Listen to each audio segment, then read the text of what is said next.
Hi guys. So ಈ ಕಳಿಸಿರೋದು ನಿಮಗೆ 15 marks question. So ಇದರಲ್ಲಿ ನೋಡಿ ಒಂದ್ಸಲ. Following are the balance sheets of Karthik company. Liabilities, share capital, trade creditors, profit and loss account. Then assets, cash, stock in trade, sundry debtors, land and building. So ಇಲ್ಲಿ 2 ಇಯರ್ಸ್ದು ಕೊಟ್ಟಿದ್ದಾನೆ entries, 2008 ಮತ್ತು 2009 assets ಮತ್ತು liabilities ಎರಡೂ. Next, prepare a statement of changes in working capital and a statement of fund flow. ಅಂದರೆ ಇದು first statement, ಇದು last statement. So in between ಇನ್ನೂ ಒಂದಿದೆ, that is funds from operations. So ಅದನ್ನು calculation ಮಾಡ್ಬೇಕು ನಾವು, ಓಕೆನಾ. ಸೊ ಫಸ್ಟ್ ಏನು ಕ್ಯಾಲ್ಕುಲೇಷನ್ ಮಾಡ್ತೀರಾ? Changes in working capital calculation ಮಾಡಿ. So preparation of statement of changes in working capital. So ಅದರಲ್ಲಿ ಏನು ಎಂಟ್ರೀಸ್ ತೊಗೋಬೇಕು? Consider only current assets and current liabilities.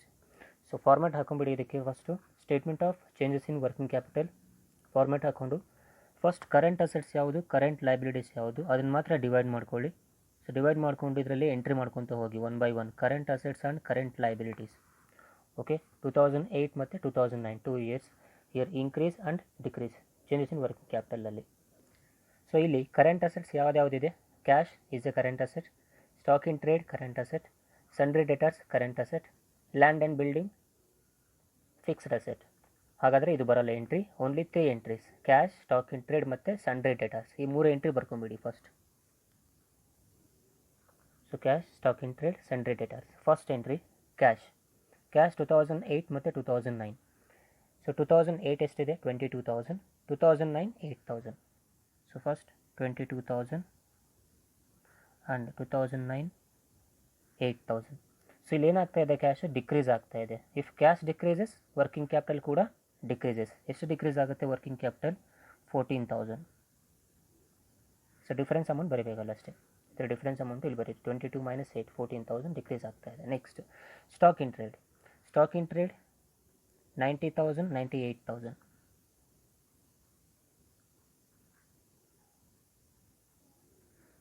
So ಇಲ್ಲಿ stock in trade is increasing. 90 ಇದ್ದು 98 ಆಗ್ತಾ ಇದೆ. So if stock in trade increasing, working capital also increases. ಎಷ್ಟು increase ಆಗುತ್ತೆ? 8,000 increase ಕಾಲಮಲ್ಲಿ 8,000 ಬರ್ಕೊಳ್ಳಿ. Next sundry debtors. So sundry debtors value is 80,000 and 92,000. 80,000 and 92,000. So here debtors value is increasing, so working capital also increases. Is to 12,000 over. So ಇದಕ್ಕೆ total ಮಾಡ್ಕೊಳ್ಳಿ.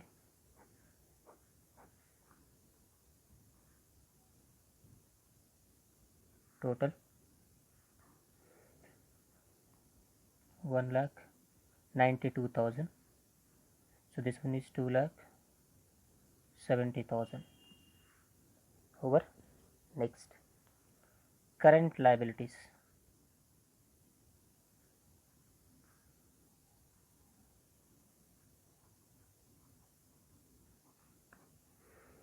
So current liabilities ಯಾವುದಿದೆ check ಮಾಡಿ. Share capital long term liability, trade creditors as current liability, profit and loss account it's not a liability. Okay, ಇದು reserve balance, I mean profit balance ಇದು. So ಹಾಗಾದರೆ current liability ಯಾವುದು ತೊಗೊತೀರಾ? Only trade creditors.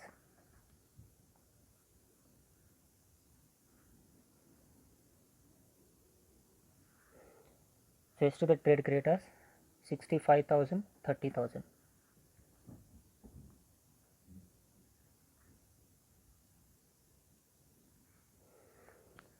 So current liability increase ಆದರೆ working capital decrease ಆಗುತ್ತೆ.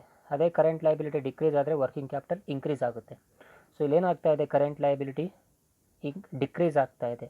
So previous year 65,000, current year it is 30,000. So current liability is decreasing. So right the amount, difference amount in increase column. ಎಷ್ಟು? 35,000. So only one current liability is there.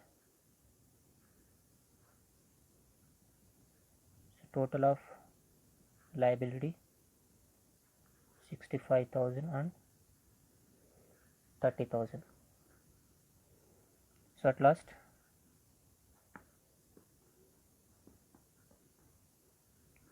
working capital, that is 1 minus 2, that is 1 minus 2. 1,92,000 minus 65, 1,27,000, and 2,70,000 minus 30, 2,40,000. Okay, next ಇದಾದಮೇಲೆ total column ನೋಡ್ಕೊಳ್ಳಿ, increase ಮತ್ತು decrease total ಯಾವುದು. So ಯಾವುದು ಜಾಸ್ತಿ ಇದೆ ಇಲ್ಲಿ? Increase column ಜಾಸ್ತಿ ಇದೆ. 8 + 12 20,000, 20 + 35 55,000. So 55,000, same amount here, 55,000.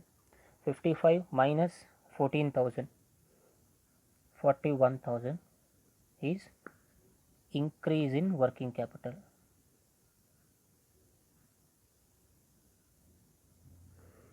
ಯಾಕೆಂದರೆ ಇನ್ಕ್ರೀಸ್ ಕಾಲಮ್ ಜಾಸ್ತಿ ಇರೋದ್ರಿಂದ balancing amount increase in working capital ಬರುತ್ತೆ.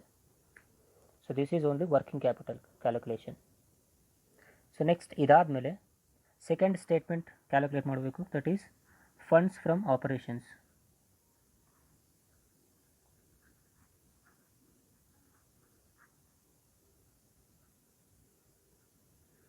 This is statement of funds from operations. So ಇದಕ್ಕೆ ಸ್ಟೇಟ್ಮೆಂಟ್ ಹಾಕೊಳ್ಳಿ. ಸ್ಟೇಟ್ಮೆಂಟ್ ಅಂದರೆ ಪರ್ಟಿಕ್ಯುಲರ್ಸ್ ಮತ್ತು ಅಮೌಂಟ್ ಕಾಲಮ್ ಅಷ್ಟೇ. So this is statement of funds from operations. ಇಲ್ಲಿ ಬರ್ಕೊಂಡ್ಬಿಟ್ಟ ಮೇಲೆ statement of funds from operations. So ಇದರಲ್ಲಿ ಫಸ್ಟ್ ಎಂಟ್ರಿ ಏನು ತೊಗೋಬೇಕು? ಆ್ಯಸ್ ಪರ್ ಫಾರ್ಮ್ಯಾಟ್ ಚೆಕ್ ಮಾಡ್ಕೊಳ್ಬೇಕಾದ್ರೆ closing P&L account. So closing profit and loss balance ತೊಗೋಬೇಕು. So ಈ ಕ್ವೆಶನಲ್ಲಿ ಕ್ಲೋಸಿಂಗ್ ಪ್ರಾಫಿಟ್ ಆ್ಯಂಡ್ ಲಾಸ್ ಅಂತಂದರೆ ಯಾವುದು? ಕರೆಂಟ್ ಇಯರ್ ಪ್ರಾಫಿಟ್ ತೊಗೋಬೇಕು.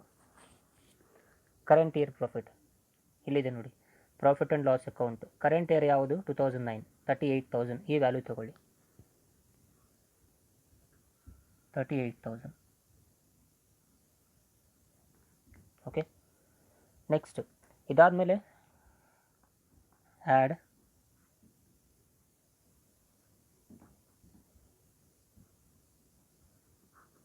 ನಾನ್ operating expenses. Non operating expenses ಅಂದರೆ ಯಾವುದು ತೊಗೋಬೇಕು? ಆ್ಯಸ್ ಪರ್ ಫಾರ್ಮ್ಯಾಟ್ ನಾನು ನಿಮಗೆ ಬರೆಸಿದ್ದೀನಿ. ಡಿಪ್ರಿಸಿಯೇಷನ್, ಆಮೇಲೆ ಗುಡ್ ವಿಲ್ ರಿಟರ್ನ್ ಆಫ್, ಆಮೇಲೆ ಡಿಬೆಂಚರ್ಸ್ ರಿಟರ್ನ್ ಆಫ್. ಸೊ ಒಂದ್ಸಲ ಫಾರ್ಮ್ಯಾಟ್ ಚೆಕ್ ಮಾಡಿಕೊಂಡ್ರೆ ನಿಮಗೆ ಗೊತ್ತಾಗುತ್ತೆ ಏನೇನು ಬರುತ್ತೆ ಅಂತೇಳಿ. Non operating expenses, these are the non operating expenses. Depreciation, goodwill written off, discount on issue of debentures or shares, loss on sale of fixed assets, ಇದೆಲ್ಲದು ಬರುತ್ತೆ. So ಇದೇನಾದರೂ ಕ್ವೆಶನಲ್ಲಿ ಇದನ್ನು ಚೆಕ್ ಮಾಡ್ಕೊಳ್ಳಿ ಒಂದ್ಸಲ. ಇಲ್ಲಿ ಯಾವುದೇ ಎಂಟ್ರಿ ಇಲ್ಲ ಕ್ವೆಶನಲ್ಲಿ, ನಾನ್ ಆಪರೇಟಿಂಗ್ ಎಕ್ಸ್ಪೆನ್ಸಸ್ ಕೊಟ್ಟಿಲ್ಲ, ಹೌದಲ್ವಾ? ಸೊ ಹಾಗಾಗಿ non operating expenses is nil. So ಇದು ಬರಲ್ಲ. ಇದಾದಮೇಲೆ less non operating incomes. So non operating incomes as per format ಒಂದ್ಸಲ ಚೆಕ್ ಮಾಡಿ. Profit on sale of fixed assets, interest on investments, dividend on investments, gifts received etcetera. ಇದೇನಾದರೂ ಇದೇನೋ ಕ್ವೆಶನಲ್ಲಿ ಆ entries ಕೂಡ ಇಲ್ಲ. ಇಲ್ಲಿ ಯಾವುದೇ ನಾನ್ ಆಪರೇಟಿಂಗ್ ಇನ್ಕಮ್ಸ್ ಕೂಡ ಕ್ವೆಶನಲ್ಲಿ ಕೊಟ್ಟಿಲ್ಲ. ಸೊ ಹಾಗಾಗಿ ನಾನ್ ಆಪರೇಟಿಂಗ್ ಇನ್ಕಮ್ಸ್ ಕೂಡ ನಿಲ್ ಬರುತ್ತೆ. ಸೊ ಟೋಟಲ್ ಎಷ್ಟಾಯಿತು? 38,000. ಲಾಸ್ಟಲ್ಲಿ ಒನ್ ಮೋರ್ ಅಮೌಂಟ್ ಮೈನಸ್ ಮಾಡ್ಕೋಬೇಕು, ದಟ್ ಈಸ್ ಡಿಡಕ್ಷನ್ ಇದೆ. ಯಾವುದು? Opening profit, opening P&L account. Opening P&L account ಅಂದರೆ previous year profit and loss. ಇದು 12,000. ಇದು ಕ್ಲೋಸಿಂಗು, ಇದು opening. So opening is 12,000.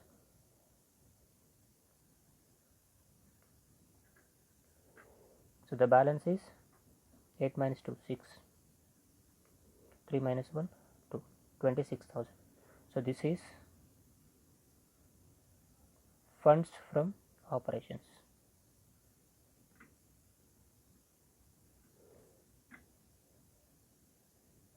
So ಇದರಲ್ಲಿ ಯಾವುದೇ ನಾನ್ ಆಪರೇಟಿಂಗ್ ಎಕ್ಸ್ಪೆನ್ಸಸ್ ಇಲ್ಲ, ನಾನ್ ಆಪರೇಟಿಂಗ್ ಇನ್ಕಮ್ಸ್ ಇಲ್ಲ. ಸೊ ಅದೆರಡೂ ನಿಲ್ ಬ್ಯಾಲೆನ್ಸ್ ತೊಗೊಂಡಿದ್ದೀವಿ. ಲಾಸ್ಟಲ್ಲಿ ಓಪನಿಂಗ್ ಪ್ರಾಫಿಟ್ ಆ್ಯಂಡ್ ಲಾಸ್ ಅಕೌಂಟ್ನ ಲೆಸ್ ಮಾಡ್ಕೊಂಡಿದ್ದೀವಿ, ದಟ್ ಈಸ್ ಓಪನಿಂಗ್ ಪ್ರಾಫಿಟ್ನ ಲೆಸ್ ಮಾಡ್ಕೋಬೇಕು. ಕ್ಲೋಸಿಂಗ್ ಪ್ರಾಫಿಟ್ ಫಸ್ಟ್ ತೊಗೊಳ್ಳಿ, ಲಾಸ್ಟಲ್ಲಿ ಓಪನಿಂಗ್ ಪ್ರಾಫಿಟ್ ಬರುತ್ತೆ. Remaining balance is funds from operations. Next third statement, ಇದಾದಮೇಲೆ fund flow statement. So fund flow statement account ಫಾರ್ಮೆಟಲ್ಲಿ ತೊಗೊಂಬಿಡಿ. Sources of fund debit side, application of fund credit side. Sources ಅಂದರೆ ನಮಗೆ cash ಎಲ್ಲಿಂದ ಬರ್ತಾ ಇದೆ, ಅಥವಾ ಕ್ಯಾಶ್ ಏನಾದರೂ ಬಂತು ಅಂದರೆ ಅದನ್ನು ಡೆಬಿಟ್ ಸೈಡ್ ಬರ್ಕೊಳ್ಳಿ. ಕ್ಯಾಶ್ ಏನಾದರೂ ಎಕ್ಸ್ಪೆನ್ಸ್ ಆಗ್ತಾ ಇದೆ, if cash is going out, ಅದು ಅಪ್ಲಿಕೇಶನ್ ಸೈಡ್ ಬರ್ಕೋಬೇಕು. If cash is coming in to the business, ಸೋರ್ಸಲ್ಲಿ ಬರೀರಿ. If cash is going out from the business, ಅದನ್ನು ಅಪ್ಲಿಕೇಶನ್ ಸೈಡ್ ಬರೀರಿ. ಸೊ ಫಸ್ಟ್ ಒನ್ ಏನು ತೊಗೊತೀರಾ, ಸೋರ್ಸಸ್ ಆಫ್ ಫಂಡ್. ಸೊ ಹೆಂಗೆ ಗೊತ್ತಾಗುತ್ತೆ ಕ್ಯಾಶ್ ಬಂದಿದೆನಾ ಅಥವಾ ಕ್ಯಾಶ್ ಹೋಗಿದೆನಾ ಅಂತೇಳಿ? ಸ್ಟೇಟ್ಮೆಂಟಲ್ಲಿ ಚೆಕ್ ಮಾಡ್ಕೊಂಬಿಡಿ, ಅಂದರೆ ಬ್ಯಾಲೆನ್ಸ್ ಶೀಟಲ್ಲಿ ಚೆಕ್ ಮಾಡ್ಕೊಳ್ಳಿ. ಆಲ್ರೆಡಿ ಎಂಟ್ರೀಸ್ ತೊಗೊಂಡಿರೋದು ಬಿಟ್ಟು ರಿಮೈನಿಂಗ್ ಏನಾದರೂ ಎಂಟ್ರೀಸ್ ಏನಾದರೂ ಪೆಂಡಿಂಗ್ ಇದ್ದರೆ ಅದನ್ನು ಚೆಕ್ ಮಾಡ್ಕೊಳ್ಳಿ. ಅಂದರೆ ಕರೆಂಟ್ ಅಸೆಟ್ಸ್ ಮತ್ತು ಕರೆಂಟ್ ಲಯಬಿಲಿಟೀಸು ಈ ಎರಡು ಬಿಟ್ಟು ರಿಮೈನಿಂಗ್ ಎಂಟ್ರೀಸ್ ತೊಗೋಬೇಕು. ಸೊ ಸ್ಟೇಟ್ಮೆಂಟಲ್ಲಿ ಯಾವುದು ಪೆಂಡಿಂಗ್ ಇದೆ, ಶೇರ್ ಕ್ಯಾಪಿಟಲ್ ಪೆಂಡಿಂಗ್ ಇದೆ, ಹೌದಾ? ಆಮೇಲೆ ಟ್ರೇಡ್ ಕ್ರೆಡಿಟರ್ಸ್ ಆಯಿತು, P&L ಆಯಿತು, ಕ್ಯಾಶ್ ಆಯಿತು, ಸ್ಟಾಕ್ ಇನ್ ಟ್ರೇಡ್ ಆಯಿತು, ಸನ್ಡ್ರಿ ಡೇಟರ್ಸ್ ಆಯಿತು, ಲ್ಯಾಂಡ್ ಆ್ಯಂಡ್ ಬಿಲ್ಡಿಂಗ್ ಪೆಂಡಿಂಗ್ ಇದೆ, ಹೌದಲ್ವಾ? ಸೊ ಈಗ ನಾವು ಎಲ್ಲಿ ಚೆಕ್ ಮಾಡ್ಕೋಬೇಕು? ಈ ಎರಡು ಪಾಯಿಂಟಲ್ಲಿ ಮಾತ್ರ ಚೆಕ್ ಮಾಡ್ಕೊಳ್ಳಿ. ಶೇರ್ ಕ್ಯಾಪಿಟಲಲ್ಲಿ ಚೆಕ್ ಮಾಡ್ಕೋಬೇಕು, ಲ್ಯಾಂಡ್ ಆ್ಯಂಡ್ ಬಿಲ್ಡಿಂಗಲ್ಲಿ ಚೆಕ್ ಮಾಡ್ಕೋಬೇಕು. ಯಾವ ಥರ ಚೆಕ್ ಮಾಡ್ತೀರಾ? ಕ್ಯಾಶ್ ಬಂದಿದೆನಾ ಅಥವಾ ಕ್ಯಾಶ್ ಹೋಗಿದೆನಾ ಅಂತೇಳಿ ಫಸ್ಟ್ ನೋಡಿ. ಶೇರ್ ಕ್ಯಾಪಿಟಲಲ್ಲಿ ನಮ್ಮ ಹತ್ರ ಶೇರ್ ಕ್ಯಾಪಿಟಲ್ 2008ನಲ್ಲಿ ಎಷ್ಟಿತ್ತು? 1,75,000 ಇತ್ತು. ಈಗ ಎಷ್ಟಾಗಿದೆ? ಅದು 2 lakh ಆಗಿದೆ. ಅಂದರೆ ಶೇರ್ ಕ್ಯಾಪಿಟಲ್ ಇನ್ಕ್ರೀಸ್ ಆಗಿದೆ ಅಂತ ಅರ್ಥ. ಶೇರ್ ಕ್ಯಾಪಿಟಲ್ ಇನ್ಕ್ರೀಸ್ ಆಗಿದೆ ಅಂದರೆ ಅರ್ಥ ಏನು? ನಮಗೆ ಕ್ಯಾಶ್ ಬಂದಿದೆ ಅಂತನಾ, ಕ್ಯಾಶ್ ಹೊರಗಡೆ ಹೋಗಿದೆ ಅಂತನಾ? ಕ್ಯಾಶ್ ಬಂದಿದೆ, that is cash comes in, which means what? Sources of fund, ಹೌದಲ್ವಾ? 1,75,000 ಇದ್ದಿದ್ದು 2 lakh ಆಗಿದೆ. ಸೊ ನಮ್ಮ ಹತ್ರ ಕ್ಯಾಪಿಟಲ್ ಜಾಸ್ತಿ ಆಗಿದೆ ಅಂದರೆ ಕ್ಯಾಶ್ ಜಾಸ್ತಿ ಬಂದಿದೆ. ಸೊ ಸೋರ್ಸಸ್ ಆಫ್ ಫಂಡ್ಸ್ ಏನು ಬರೀತೀರಾ ಇಲ್ಲಿ? ಶೇರ್ ಕ್ಯಾಪಿಟಲ್ ಬರ್ಕೊಳ್ಳಿ ಫಸ್ಟ್. ಎಷ್ಟು ಇನ್ಕ್ರೀಸ್ ಆಗಿದೆ? ಅದು 1,75,000 ಇದ್ದಿದ್ದು 2 lakh ಆಗಿದೆ, ಅಂದರೆ 25,000 ಇನ್ಕ್ರೀಸ್ ಆಗಿದೆ source. Okay, next land and building check ಮಾಡಿ. ಸೊ ಲ್ಯಾಂಡ್ ಆ್ಯಂಡ್ ಬಿಲ್ಡಿಂಗ್ ನೋಡಿ, ಪ್ರಿವಿಯಸ್ ಇಯರ್ 60,000 ಇತ್ತು land and building value. Current year 70,000 ಆಗಿದೆ. ಅಂದರೆ ನಮ್ಮ ಹತ್ರ ಲಾಸ್ಟ್ ಇಯರ್ 60,000 ವ್ಯಾಲ್ಯೂ ಇರೋ ಲ್ಯಾಂಡ್ ಆ್ಯಂಡ್ ಬಿಲ್ಡಿಂಗ್ ಇತ್ತು, ಈ ವರ್ಷ 70,000 ಆಗಿದೆ. ಅಂದರೆ ನಾವೇನು ಅರ್ಥ ಇಲ್ಲಿ? ಪರ್ಚೇಸ್ ಮಾಡಿದ್ದೀವಿ ಲ್ಯಾಂಡ್ ಆ್ಯಂಡ್ ಬಿಲ್ಡಿಂಗ್ನ, ಈ ವರ್ಷ 10,000 ಕೊಟ್ಟು ಪರ್ಚೇಸ್ ಮಾಡಿದ್ದೀವಿ ಎಕ್ಸ್ಟ್ರಾ.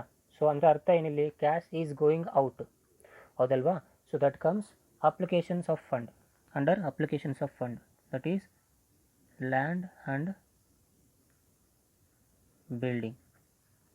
ಎಷ್ಟು ಇನ್ಕ್ರೀಸ್ ಆಗಿದೆ? 10,000. ಅಂದರೆ ಎಷ್ಟು ನಾವು ಖರ್ಚು ಮಾಡಿ ತೊಗೊಂಡಿದ್ದೀವಿ? 10,000 ಕೊಟ್ಟು ಲ್ಯಾಂಡ್ ಆ್ಯಂಡ್ ಬಿಲ್ಡಿಂಗ್ನ ಪರ್ಚೇಸ್ ಮಾಡಿದ್ದೀವಿ.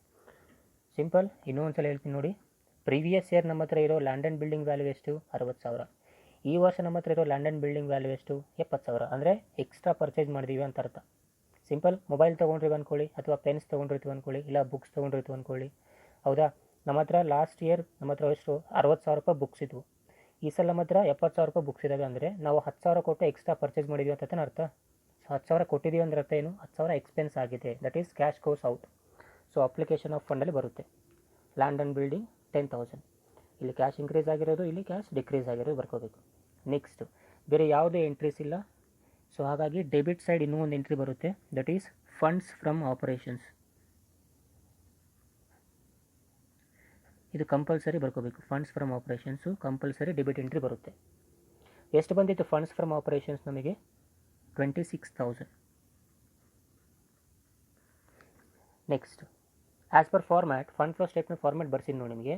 ಇನ್ನೂ ಒಂದು ಎಂಟ್ರಿ ಬರುತ್ತೆ, ಯಾವುದು ಅಂದರೆ either increase in working capital or decrease in working capital. Increase in working capital application ಕಡೆ ಬರುತ್ತೆ, decrease in working capital sources ಕಡೆ ಬರುತ್ತೆ. ಸೊ ನಮಗೆ ಈಗ ನಾವು ಸೊಲ್ಯೂಷನ್ ಮಾಡಿರೋದ್ರಲ್ಲಿ ಇನ್ಕ್ರೀಸ್ ಆಗಿದೆನಾ ವರ್ಕಿಂಗ್ ಕ್ಯಾಪಿಟಲ್, ಡಿಕ್ರೀಸ್ ಆಗಿದೆನಾ? ಇನ್ಕ್ರೀಸ್ ಆಗಿದೆ. ಎಷ್ಟು increase in working capital? 41,000. So increase in working capital application ಕಡೆ ಬರ್ಕೊಳ್ಳಿ.